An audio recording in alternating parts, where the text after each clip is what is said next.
எபேசியரின் புஸ்தகம்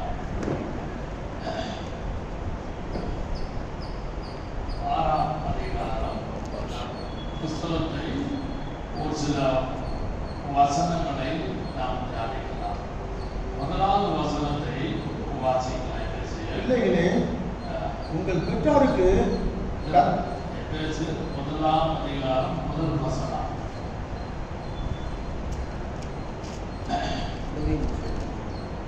தேவனுடைய சித்தத்தினாலே இயேசு கிறிஸ்துவினுடைய அப்போஸ்தலனாகிய பவுல் எபேசியிலே கிறிஸ்து இயேசுவுக்குள் விசுவாசிக்கிறவர்களாக இருக்கிற பரிசுத்தவான்கள் எழுதுகிறதாவது, பரிசுத்தவான்களுக்கு எழுதுகிறதாவது.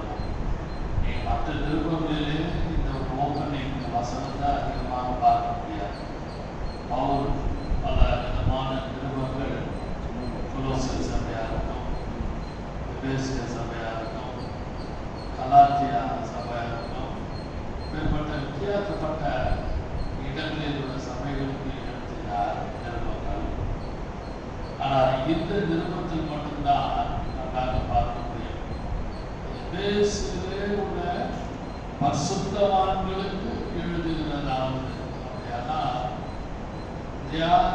they were saints of God in the church. எல்லா சபையிலும் பரிசுத்தவான்கள் உண்டு. சில சபைகளிலே பர்சன்டேஜ் அதிகமாக இருக்கும். ஆனால் தான் அழுத்தம் திருத்தமாக சொல்லுகிற ஒரு வார்த்தை பரிசுத்தவான்களுக்கு எழுதுகிறதாவது.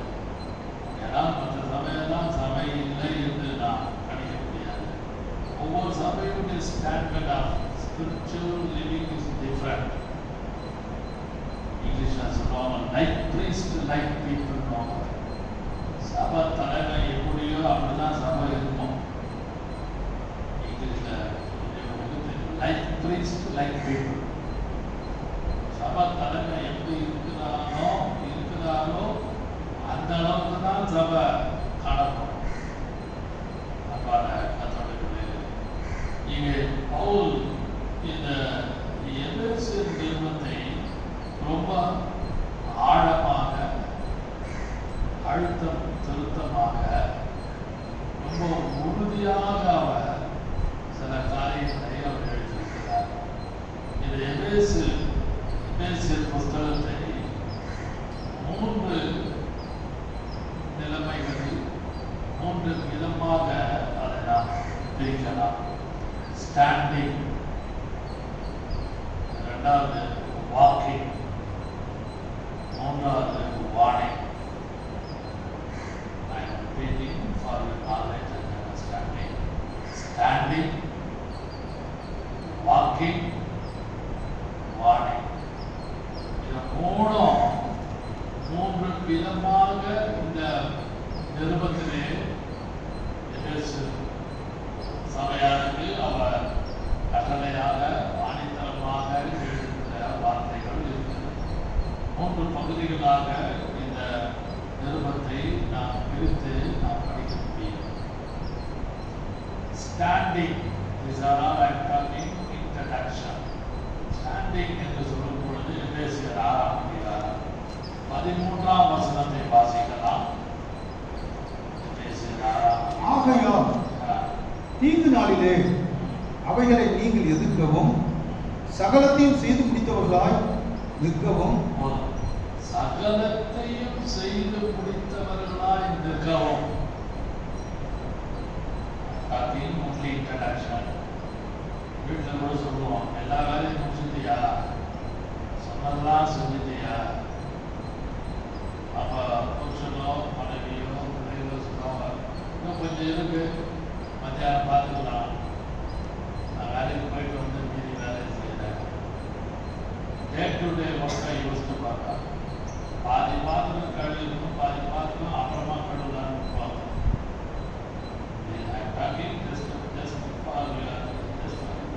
எக்ஸாம்பிள் தான் சார். ஆக அந்த ஆவிக்குரிய திவ்யத்திலே அப்போஸ்தலனாகிய பவுல் எபேசிய சபையாருக்கு எழுதும் பொழுது சகலத்தையும் செய்து முடித்தவர்களாய் நிற்கவும். நீங்கள் நான் ஒரு நாளிலே we are going to stand before God. அதான் சொன்ன ஸ்டாண்டிங். நிற்க பார்த்து மனுஷகுமாரன் வரும்போது நிற்க பாத்திரவான்களாக எண்ணப்படுவதற்கு வசனம். சகலத்தையும் முடிப்பதற்கு கர்த்தர் நமக்கு கிருபை தரணும். அது ஒவ்வொரு நாளும் நானும் நீங்களும் ஜெபிக்க பழக வேண்டும். அதையாக பவுல் ஸ்டாண்டிங் என்ற வார்த்தை கொடுக்கிறார்.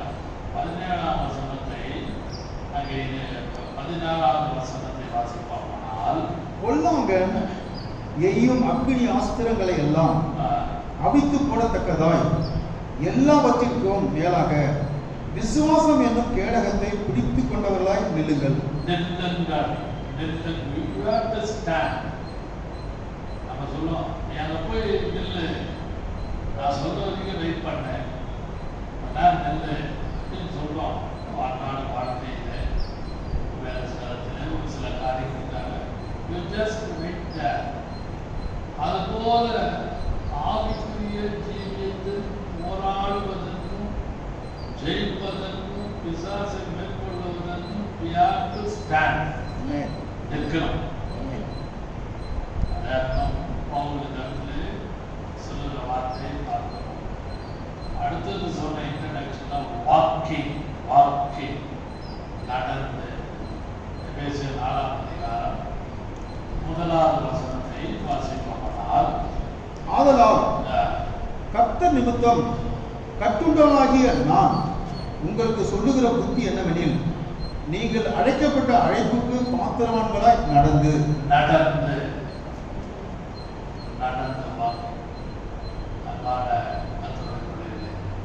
பரிசுத்த ஆவியானவர் அந்த கடைசி காலத்திலே நம்மளை சபையை இதை கண்டு பார்த்து கொண்டிருக்கிற யாரானாலும் we have to walk in spiritual track. ஆவிக்குரிய ஓட்டத்திலே ஓடுவதற்கு கர்த்தர் நம்மை தெரிந்து கொண்டிருக்கிறபடினாலே நடந்து போவதற்கு பழக வேண்டும். நீங்கள் அழைக்கப்பட்ட அழைப்புக்கு அன்பான கர்த்தருடைய பிள்ளைகளே, இங்கே பவுல் சொல்ற இன்னொரு 3வதாக நான் சொல்லுகிறால் வார்னிங். எபேசியர் 6ஆம் அதிகாரம் 10ஆம் வசனத்திலே, கடைசியாக என் சகோதரரே கர்த்தரில் அவருடைய சத்துவத்தின் வல்லமை பலப்படும். வார்னிங் கடைசியாக நம்ம சொல்லுவோம், கடைசியா சொல்றேன், எவ்வளோ சொல்லிட்டேன், எவ்வளோ உனக்கு சொல்லியாச்சு, எவ்வளோ உனக்கு ஆலோசனை சொல்லிட்டேன், நீ கேட்குற மாதிரி இல்லைன்னு சொல்லி பிள்ளைகளை கடிந்து கொள்கிறோம் பேரண்ட்ஸ். அது போல ஒரு உதாரணமாக தான் நடந்தது. கடைசியாக சகோதரரே மார்னிங்காக அதுக்கு கீழே அவர் மதர்சியாக சொல்வதெல்லாம் இந்த பகுதியை வாசித்து பரிசுத்த ஆவியானவர் ஒத்தாசை கொண்டு தியானித்து படித்து கொண்டு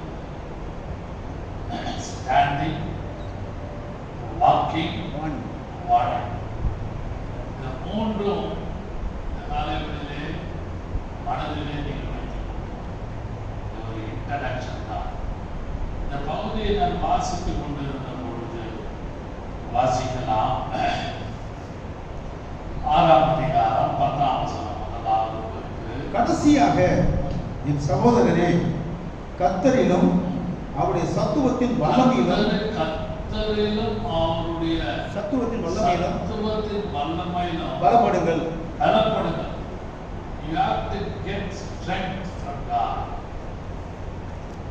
எப்படி ஒரு பிறந்த குழந்தை ஒரு மதர்ஸ் மில்க் தாய்ப்பாலை கொடுத்து சத்துள்ளதாக வளர்வதற்கு போஷாக்குகள் நிறைந்த அந்த சூழ்நிலை இயற்கையாக தேவன் கொடுத்தது போல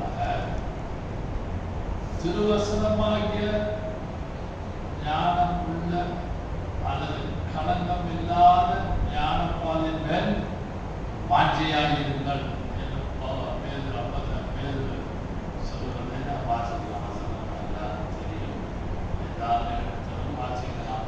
திருவசனமாகிய அந்த வார்த்தை, அந்த வசனமானது களங்கம் இல்லாத அந்த ஞானம்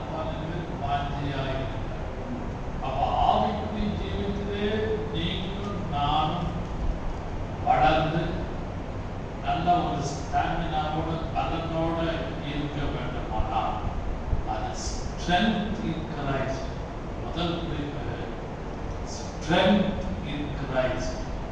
அதனால்தான் வசனமானது உங்களையும் என்னையும் பூரணப்படுத்தி அவரை போல மாற்றுகிறது. பவுல் இந்த இடத்திலே வாசிக்கும் பொழுது வல்லமையில் பலப்படுங்கள். We have to get strength in Christ. முதல் குறிப்பு strength in Christ. Inward strength அவசியம். உள்ள தாங்குவதற்கு, சகிப்பதற்கு, பொறுமையாக இருப்பதற்கு பலன் அவசியம். எப்படி ஒவ்வொரு நாளும் நீங்கள் நாளும் நடந்து போவதற்கும், ஓடுவதற்கும், வேலைக்கு போவதற்கும், ஊழியம் செய்வதற்கும் வெளியங்கமான சரீரங்கள் எப்படி காணப்படுகிறதோ அதுபோல there is a inward strength, inner strength in Christ. கிறிஸ்துவுக்குள்ளே உள்ளான மனுஷனிலே பலப்படுவதற்கு கர்த்தர் நம்மை வைத்திருக்கிறார். கர்த்தருடைய பரிசுத்த ஆவியானவர் நாமே இந்த காலங்களிலே இந்த குறிப்பிலே உங்களோடு இடைபடுவாராக.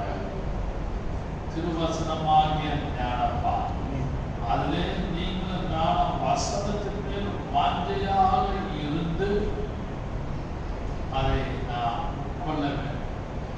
எரேமியாவிலே தீர்க்கதரிசி சொல்லுகிற வார்த்தை, உங்களுடைய வார்த்தைகள் கிடைத்தவுடனே அவர்களை உட்கொண்டேன்.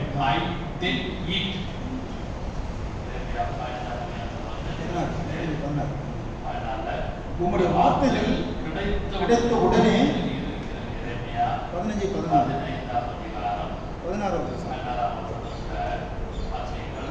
உம்முடைய வார்த்தைகள் கிடைத்த உடனே அவைகளை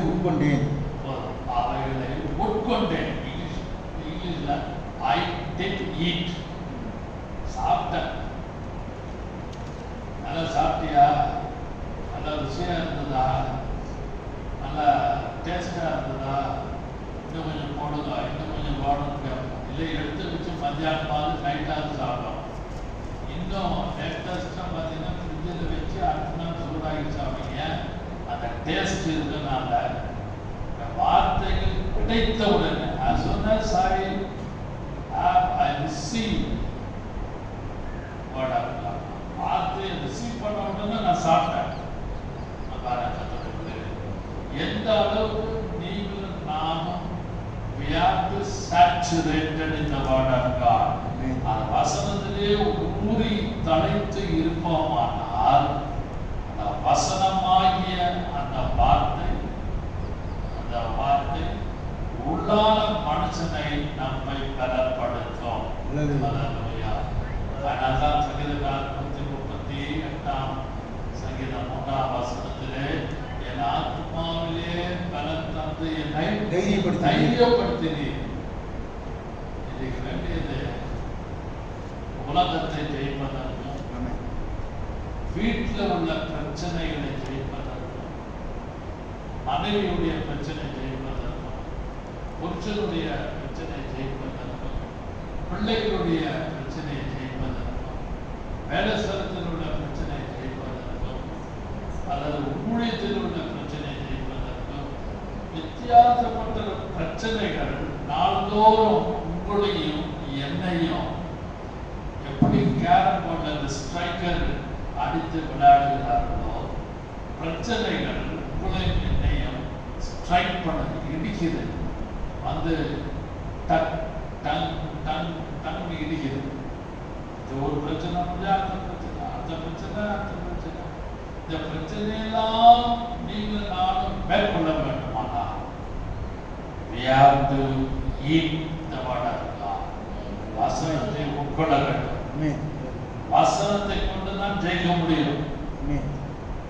அம்மா வாயாடி சண்டை போட்டு கலாட்டா பண்ணி மற்றவங்களை தூண்டி விட்டு, அல்லது நீ போய் பேசு, பின்னாடி நான் வரேன், அப்புறம் பார்த்துக்கலாம், அப்படி இல்லாம if you saturated in the word of God, என் வசனத்திலே ஊறி தழைத்து இருக்கும் பொழுது எல்லா பிரச்சனைகளையும் கர்த்தர் ஜெயம் கொடுப்பார்.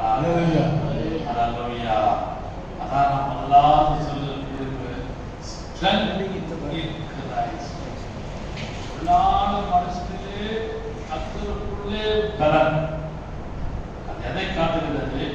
இன்வர்ட் ஸ்ட்ரென்த் இன் கிரைஸ்ட். இன்வர்ட் உள்ளுக்குள்ள பலன் பண்ணுங்க. உள்ள பலன் தாங்க பலன், சகிக்க பலன், அமைதியாயிருக்க பலன், பொறுமையாயிருக்க பலன், அமைதியாயிருந்து ஜெயிப்பதற்கு வேண்டிய பலன், கர்த்தருக்குள் மகிழ்ச்சியாயிருப்பதே உங்களுடைய பலன். The joy of the Lord is your strength. நேர்மையாக வாசிக்கிறோம். அன்பான கர்த்தருக்குள்ளே முதலாவது ஒரு குறிப்பை நான் முக்கியப்படுத்துகிறேன்னா, in Christ inward strength is necessary. கிறிஸ்துவுக்குள்ள ரட்சிக்கப்பட்டு ஞானஸ்நானப்படுத்தி அபிஷேகம் பண்ணப்பட்டு கர்த்தருக்காக வைராக்கியமா இருக்கிற தனிப்பட்ட வாழ்க்கையோ குடும்ப வாழ்க்கையோ ஊழியமோ எந்த வாழ்க்கையா ரட்சிக்கப்பட்ட கர்த்தருடைய பிள்ளைகளுக்கு இன்னர் ஸ்ட்ரென்த் உள்ளான மனுஷங்களே பலன் இருக்குமானால் எல்லா பிரச்சனையும் நீங்களும் நானும் செய்கிற கர்த்தர் கிருபை செய்வார். ஆனால் பெரிய ராஜா பார்த்து தானியேல் கேட்டான், ஓ தானியேலே தானியேலே, நீ இடைவிடாமல் ஆராதிக்கிற உன் தேவனை தப்புவிக்க வல்லவராய் இருக்கிறார். அப்படியானால் அவன் வசனம் படிச்சிருப்பானா படிச்சிருக்க மாட்டானா? நியாயப்பிரமாணத்தை கண்டிப்பாக படிச்சிருப்பான். 3 வேளை எருசலேமுக்கு நேராக தன் பலகணிகளை திறந்து ஜெபிச்சான். ஜெபிக்கிற அந்த தானியேல், Old Testament Daniel, அது பழைய ஏற்பாட்டு காலத்தில் தானியேல் படிச்சிருப்பான். நியாயப்பிரமாணம் செய்தெல்லாம் சொல்லியிருக்குது, நியாயப்பிரமாணம் செய்யலாம் சொல்லியிருக்குது. அதெல்லாம் படிச்சு எருசலேமுக்கு நேராக தன்னுடைய ஜன்னல பலகணிகளை திறந்து அவன் ஜெபித்தான். அதனால்தான் தரியு ராஜா ஒரு அந்நிய தேசத்திலே பாபிலோன் தேசத்திலே இருக்கிற கிங் தரையஸ் தரியு ராஜா என்ன கேட்டார்? நீ இடைவிடாமல் ஆராதித்த உன் தேவன் தப்புவிக்க வல்லவனாய் இருந்தாரா? ராஜாவே, I am innocent. உமக்கு முன்பாகவும் கர்த்தருக்கு முன்பாகவும் நான் எந்த விதமான நீதிகளை செய்யவில்லை. அவன் என்ன இருந்தது? He was living in Old Testament period. He didn't see Jesus. இயேசுவை பார்த்ததில்லை. ஆனால் inward strength, யெகோவாவுக்குள்ளே inward strength அவனுக்கு அதிகமாக காணப்பட்டபடினாலே சிங்கங்களுக்கு கர்த்தர் அவனை தப்பிக்க வல்லவராய் இருந்தார். ஹல்லேலூயா. கிருபை காலத்திலே நீங்கள் நான் கர்த்தரிடத்திலே அவரோடு ஒவ்வொரு நாளும் கிருபை தார் என்று கேட்டுக்கொண்டிருக்கிறேன். யாரானால் கர்த்தர் அந்த இன்வர்ட் ஸ்ட்ரென்த் கொடுப்பதற்காக, எல்லாவற்றிலும் ஜெயத்தை கொடுப்பதற்கு அமைதி, பொறுமை, அமைதியாயிருந்து சவுல் காது கேளாதவன் போல காணப்பட்டான். He was living in Old Testament period. ஏதோ பேசுறாங்க, ஏதோ காதில் விழுந்தது. அவனோ சவுலோ காது கேளாதவன் போல காணப்பட்டான். இதுதான் இன்வர்ட் ஸ்ட்ரென்த். யார் என்ன வேண்டுமானாலும் எது வேண்டுமானாலும் can give remark, maybe good remark or wrong remark, எந்த விதமான ரிமார்க் எது நடந்தாலும் சரி, எது வந்தாலும் சரி, நான் இயேசுவை விட மாட்டேன், வசனத்தை பற்றி கொண்டு ஜீவிப்பேன். உறுதியாய் பற்றி கொண்டிருக்கிற மனதை உடையவன், உண்மையே நம்பி இருக்கிறபடியாலே பூரண சமாதானத்தை பார்த்துக் கொள்வேன். வசனத்தையே நம்பி ஜீவிக்கிற நீங்கள் நான் இன்வர்ட் ஸ்ட்ரென்த் இந்த காலங்களிலே கர்த்தர் நமக்கு அதிகமாக கொடுப்பார். இரண்டாவதாக வாசிக்கலாம் எபேசியர் 6ஆம் அதிகாரம் 11ஆம் வசனத்திலிருந்து 17ஆம் வசனம் முடிய வீட்டுக்கு போய் வாசிங்கள். குறிப்பு வருகிறேன். Coming to the point. அங்கே அவர் சர்வாயுத வர்க்கத்தை தரித்துக் கொள்ளுகிற ஒரு சூழ்நிலையில் ஹெல்மெட் ஆஃப் சால்வேஷன் தடை செய்தார் என்று அவர் சொல்கிறார். அது மட்டுமல்லாமல் அது 11ஆம் வசனத்தில் தந்தனோடு எதிர்த்து நிற்க திராணி உள்ளவர்களால் படி தேவனுடைய ஆர்மர் ஆஃப் காட் தேவனுடைய சர்வ ஆயுதத்தை தரித்துக் கொள்ளுங்கள். வசனம் ரொம்ப அழகாக எழுது. 11ஆம் வசனத்திலே தேவனுடைய சர்வாயுத வர்க்கத்தை தரித்துக் கொள் குட்டான் குட்டான்.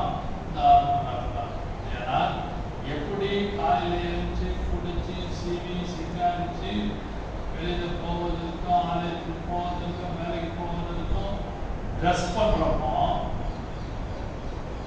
அயன் பண்ண ஷர்ட்டு துணி இந்த மாதிரிலாம் புதுசாக எடுத்து போகிறோமோ, அது போல தேவனுடைய சர்வாயுத வர்க்கத்தை தரித்துக் கொள்ளு புட்டான். அந்த ஏன் அதை தரித்துக் கொள்ளுங்கள் காரணம் என்ன? 11ஆம் வசனத்திலிருந்து 17ஆம் வசனம் அப்படியே பார்த்தீங்கன்னா there is a warfare. இன்றைக்கும் உங்களுக்கும் எனக்கும் வீட்டிலையும் வெளியிலையும் வேலைஸ்தலத்திலையும் ஊழியத்தின் பாதையிலும் எல்லா இடங்களிலும் அன்றாடம் ஒரு நாள் வரணும். there is a warfare. ஒரு warfare வந்து உள்ளுக்குள்ளே இருக்குது. மாம்சத்துக்கு ரத்தத்துக்கு மாம்சத்துக்கும் ஆவிக்கும் உள்ளுக்குள்ளே போராடும். that is inward warfare. அதுபோல அவுட்வர்ட் வெளியரங்கமான யுத்தம் இருக்கிறது. அந்த பிசாசின் தந்திரங்களோடு வருவான். அதை ஜெயிப்பதற்கு, அதை மேற்கொள்வதற்கு தேவனுடைய சர்வாயுத வர்க்கத்தை தரித்துக் கொள்ளும் புட்டாந்த ஆத்மராக நீங்கள் நானும் அந்த தலை செய்கிறார். ஹெல்மெட் ஆஃப் சால்வேஷன் தலை செய்கிறார். அந்த மார்க்கவசம் ஒரு எதிராளியை ஜெயிப்பதற்கு, ஒரு எதிராளியை வின் பண்ணுவதற்கு அதற்கு ஒரு ட்ரெஸ் இருக்கு. மிலிட்டரியில ட்ரெஸ் கொடுக்குறாங்க, ஸ்கூலுக்கு ஒரு ட்ரெஸ் கொடுக்குறாங்க, யூனிஃபார்ம். அது போல உலக ஆவிகளை ஜெயித்து பிசாசை ஜெயிப்பதற்கு தேவன் சில ஆயுதங்களை கர்த்தர் கொடுத்திருக்கிறார். அதே 11ஆம் வசனத்திலிருந்து 17ஆம் வசனத்திலே நாம் பார்க்கிறோம். 12ஆம் வசனத்திலே அந்தகார இப்பிரபஞ்சத்தின் அந்தகார லோகாதிபதிகளோடு வானமண்டல பொல்லாத ஆவிகளோடு நமக்கு போராட்டம். Not only on the face of the earth, not only in the family, even in the air. நீங்கள் வான மண்டலங்களில் உள்ள அதிகாரங்களோடு துணைத்தனங்களோடு நமக்கு போராட்டம் உண்டு. அது ரொம்ப ஆழமான வார்த்தை. ரொம்ப யோசித்து ரொம்ப மைண்ட ரொம்ப கிரகித்து யோசிங்க. வசனத்தை வாசிக்கலாம். 12ஆம் வசனம். ஏனெனில் மாம்சத்தோடும் இரத்தத்தோடும் அல்ல. மாம்சத்தோடு 1 to 1 அல்ல, not 1 to 1. துரைத்தனங்களோடும் 1 to 1 எதிராளி உங்க வீட்டுல 1 to 1 போராடல் அந்த ஒரு சண்டை சத்துறாங்க. வாசிக்க. ஏனெனில் மாம்சத்தோடும் இரத்தத்தோடும் அல்ல, துரைத்தனங்களோடும் அதிகாரங்களோடும் இப்பிரபஞ்சத்தின் அந்தகார லோகாதிபதிகளோடும். துரைத்தனங்கள், அதிகாரங்கள், எப்படிப்பட்ட ஒரு வார்ஃபேர் உண்டு வான மண்டலத்திலே காணப்படுகிறது. இப்பிரபஞ்சத்தின் அந்தகார லோகாதிபதிகளோடும் வான மண்டலங்களில் உள்ள பொல்லாத ஆவிகளின் சேனைகளோடும் நமக்கு போராட்டம் உண்டு. பொல்லாத சேனைகள் மாணவனை. இன்றைக்கு உங்களுடைய ஜபமும் என்னுடைய ஜபமும் ரொம்ப எளிதாக டைரக்டாக இயேசுவோடு போய் சேர மாட்டேங்குது. The prayer is delayed. ஜபம் கேட்க மாட்டீங்களா? ஏன் ஜபத்துக்கு இவ்வளோ நாட்களும் இவ்வளோ மாதங்களும் இவ்வளோ நாழிகை இவ்வளோ நேரம் ஆகுது? நான் ரோஜ் ஜபிக்கிறேன். வான மண்டலங்களில் உள்ள பொல்லாத ஆவிகள் சேனைகளுடைய ஜபம் என்னுடைய ஜபம் மேல தாண்டாதபடி தேவனுடைய சேராதபடி வான மண்டலத்திலே அவைகள் தடுக்கப்படுகிறது. நீங்கள் நம்பினாலும் சரி, நம்பாவிட்டாலும் சரி, ஏற்றுக்கொண்டாலும் சரி, ஏற்றுக்கொண்டாவிட்டாலும் சரி, இது ஒரு முக்கியமான குறிப்பு. நிறைய உண்டு நேரத்தில் எல்லாத்தையும் அடையாளம் சொல்வதற்கு அதிகாரம் இந்த பிசாசு மேலிருந்து தள்ளப்பட்ட உடனே ஏதேன் தோட்டத்தை கெடுத்தது மட்டுமல்லாமல், பூமியை கெடுத்தது மட்டுமல்லாமல், he was living in the air. வான மண்டலத்திலே அவன் சுற்றி திரிகிறான். அதனால்தான் யோபை பார்த்து யோபுடைய அந்த சம்பவத்திலே 1ஆம் அதிகாரத்திலே பிசாசு கேட்கிறார், சாத்தானே நீ எங்கிருந்து வருகிறாய்? நான் பூமி எங்கும். வசனம் முடிந்தால் வசனம் 1ஆம் அதிகாரத்திலே 7ஆம் வசனத்திலே கர்த்தர் சாத்தானை பார்த்து நீ எங்கே இருந்து வருகிறாய் என்றார். எங்கிருந்து வருகிறாய்? சாத்தான் கர்த்தருக்கு பிரதியுத்தரமாக பூமி எங்கும் உலாவி அதை சுற்றி திரிந்து வருகிறேன் என்றார். சும்மா சுத்தல நம்ம ஈஸியா மற்றவங்கள ரிமார்க் பண்ணோம். என்ன ஊரை சுத்துக்கு வரியா, ஊரை சுத்துக்கு வரியா? காலையில இருந்து காணும், நான் சீக்கிரம் வேலையிலிருந்து வீட்டுக்கு வந்துட்டேன், எங்க போயிட்டு வரேன் அப்படின்னு மற்றவங்களுக்கு கடிந்து கொடுக்கும். ஆனால் அவன் அப்படியே இல்லை. He was busy. அவன் ஊரை சுத்தி அவன் என்ன சொல்றான், நான் பூமி எங்கும் உலாவி அவன் சுற்றி திரிந்து வருகிறேன் என்றான். அப்பதான் கர்த்தர் கேட்கிறார், என் தாசனாகிய யோபின் மேல் கவனம் வைத்தாயோ? அவன் வந்து ஃபோக்கஸ் பண்ற இடம்னா பரிசுத்தமானவருடைய வீடு, நீதிமான்களுடைய வீடு, ரட்சிக்கப்பட்டவர்களுடைய வீடு. எப்படியாவது நான் நம்ம வீட்டாளர் பண்ணால் கர்த்தரையே சேவிக்கிற வீட்டை உடைப்பதற்கு அவன் பூமி எங்கும் உலாவி சுற்றி திரிந்து கொண்டிருக்கிறான். அல்லேலூயா. நீங்களும் நானும் ஆவிக்குரிய மண்டலத்திலே, இந்த உலகத்திலே பொல்லாத ஆவிகள் மேலே உலாவி சுற்றி திரிகிறது. பிசாசு பில்லி சுண்ணத்தை குறித்து நான் பேசவில்லை. I'm not talking about witchcraft. I'm talking what Paul wrote in his epistle. அவர் என்ன தன்னுடைய நிருபத்தில் எழுதியிருக்கிறார் என்பதை நான் பேசுகின்றேன். அதிகாரங்களோடு, துறைத்தனங்களோடு நமக்கு போராட்டம் இருக்கிறது. ஏன் உங்களுடைய ஜபம் இதில் நிற்பதற்கும் ஜெயிப்பதற்கும் சகலத்தை முடிப்பதற்கு கர்த்தர் சர்வாயுத வர்க்கத்தை கர்த்தர் தந்திருக்கிறார். நம்புறீங்களா? விசுவாசிக்கிறீங்களா? ஆமென் சொல்ல முடியுமா? சர்வாயுத வர்க்கத்தை கருத்து கொள்ளுங்கள். அன்பான கர்த்தருடைய பிள்ளைகளே, பரிசுத்த ஆவியானவராமே நம்மளோடு உள்ளத்தின் ஆழத்திலே கர்த்தாவே ரட்சண்யம் என்னும் தலை செய்தார். அந்த ஹெல்மெட் ஆஃப் சால்வேஷன் ரட்சண்யத்தை காத்துக்கொள்ள கிருபைத்தார்.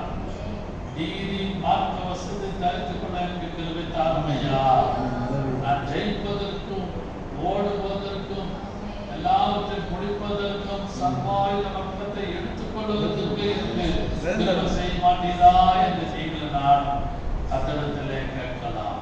இது வந்து out to word in Christ, strength in Christ சொல்லும் பொழுது இன்வர்ட். 2வது குறிப்பு ஆர்மர் ஆஃப் காட், சர்வாயுத வர்க்கம் என்று சொல்லும் பொழுது அவுட்வர்ட், புட்டான் மேலே தரித்துக் கொள்ளுங்கள்.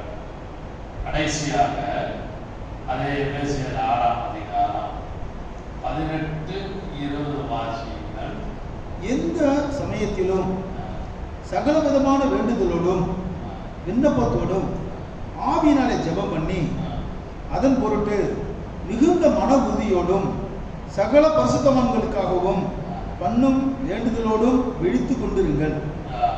சுவிசேஷத்திற்காக இந்த 18, 19, 20 18 எந்த சமயத்திலும் சகல வேண்டுதலோடும் விண்ணப்பத்தோடும் விழித்துக் கொண்டிருங்கள். ஆவி அதன் பொருட்டு திருப்பி வருகிறேன். பெட்டிஷன், ஒரு விண்ணப்பம் அனுப்பிட்டே இருக்கணும். நீங்க ஒரு ரெக்கமெண்டேஷனுக்காக போவீங்களா, அவங்க லெட்டர் கேட்பாங்க, ரெக்கமெண்டேஷன் லெட்டர் இருக்குதா, யார் பார்க்க வேண்டும், அவர்களை பார்க்க வேண்டும், ஏதாவது ஒரு இன்டர்வியூ வேலை இதில் பார்க்கும் பொழுது பெட்டிஷன் மனு கொடுக்க வேண்டும். அது போல பெட்டிஷன் இன் தி ஸ்பிரிட், ஆவியினாலே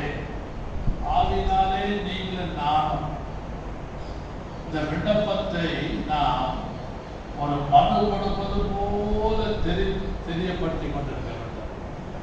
வசனத்தை வாசிக்கலாம். 12ஆம் வசனம். எந்த சமயத்திலும் சகல விதமான வேண்டுதலோடும் விண்ணப்பத்தோடும் ஆவியினாலே ஜெபம் பண்ணி அதன் பொருட்டு மிகுந்த மனபுத்தியோடும் சகல பரிசுத்தவான்களுக்காகவும் பண்ணும் வேண்டுதலோடும் விழித்துக் கொண்டிருங்கள். அப்படியானா அப்வர்ட், முதலாவது இன்வர்ட் ஸ்ட்ரெங்த், இரண்டாவது அவுட்வர்ட் வெளியரங்கமான கருத்து கொள்ள வேண்டும் செவ்வாய் பக்கத்தை, மூன்றாவது அப்வர்ட், மேல நம்ம விண்ணப்பத்தை மேல தான் சொல்லணும். நீங்க இந்த பக்கம் அந்த பக்கம் வலது பக்கம் இடது பக்கம் ஆபீஸ்ல ஸ்கூல்ல வேலை ஸ்தலத்துல சுப்பீரியர் நம்முடைய ஈக்குவல்ஸ் அதெல்லாம் போய் விண்ணப்பம் பண்ணி இப்படி ஆயிடுச்சு அப்படி ஆயிடுச்சு யாராவது உதவி செய்யமான கேட்பதை காட்டிலும் சொல்வதை காட்டிலும் உங்களுடைய விண்ணப்பத்தை நீங்கள் வேண்டுதலோடு விண்ணப்பத்தை மேலே அப்வர்ட் மேலே தெரியப்படுத்துவீர்களானால் வானத்தின் பலகணிகளை கர்த்தர் திறந்து இடம் கொள்ளாமல் உங்களுக்காக உதவிகளை கர்த்தர் செய்வாராக. ஹல்லேலூயா. மூன்று காரியத்தை நான் முக்கியப்படுத்தினேன். Inward, outward, upward. In Christ inward பலனுள்ளான மனசிலே பலன். அவுட்வர்ட் புட்டாந்த ஆர்மர்கள் தரித்துக் கொள்ளுங்கள், சர்வாயுத வர்க்கத்தை தரித்துக் கொள்ளுங்கள். அது அவுட்வர்ட். விண்ணப்பத்தை மன உறுதியோடு தெரியப்படுத்துங்கள். அப்வர்ட், நீங்கள் நான் சொல்ல வேண்டிய ஒரே ஒரு இடம் பரலோகத்தின் தேவனிடத்திலே கர்த்தர் காரியங்களை வாய்க்க பண்ணுவாராக. ஹல்லேலூயா. எந்த சமயத்திலும் சகல வேண்டுதலோடும் விண்ணப்பத்தோடும் எந்த சமயத்திலும் சகல வேண்டுதலோடும் விண்ணப்பத்தோடும் சுவாசத்துடன் எதிர்வானம் செய்து மன உறுதியுடன் ஜெபிப்போம். மன உறுதியுடன் ஜெபிப்போம். சர்வாயுத வர்க்கத்தை எடுத்துக் கொள்வோம். நானாலும் சேனையை முறித்திடுவோம். அவர் சர்வவல்லமையால், அவர் சர்வவல்லமையால். அன்பின் பிதாவே, இந்த காலை ஆராதனைக்காக நன்றி தாழ்த்தி ஜெபம் செய்கிறோம். கர்த்தாவே, இன்வர்ட் ஸ்ட்ரெங்த் உள்ளான மனுஷனை ஒரு கிறிஸ்துவுக்குள் இருந்தால் புது சிருஷ்டியாய் இருக்கிறான் என்ற வார்த்தைப்படி உமக்குள்ளே இருக்கிற எங்களுக்கு உள்ளான மனுஷத்திலே ஒரு பலனை தான். அவுட்வர்ட் வெளியரங்கமாக நாங்கள் ஆயுதங்கள் அந்த சர்வாயுத வர்க்கத்தை நாங்கள் தரித்துக் கொள்ள வைத்தார். ஜெயிப்பதற்கு உலக மாம்ச பிசாசை ஜெயிப்பதற்கு சர்வாயுத வர்க்கத்தை தரித்துக் கொள்ள வைத்தார். அதாவே எந்த சமயத்திலும் சகல விண்ணப்பத்தோடு மன உறுதியோடு உம்மிடத்திலே தெரியப்படுத்த அதை அப்வர்ட் என்ற ஒரு எண்ணத்தோடு மேலே இருக்கிற உம்மிடத்திலே நாங்கள் அதை தெரியப்படுத்த எங்களுக்கு கிருபை செய்வீராக. இதை பார்த்து கண்டம் கேட்டுக்கொண்டிருக்கிற எல்லாரையும் ஆசீர்வதி, மற்றவர்களை ஆசீர்வதி. அனாதை தீர்மானம் சித்தம் எல்லாருக்கும் நிறைவேறுவதாக. இயேசுவின் நாமத்தில் பிதாவே. ஆமென்.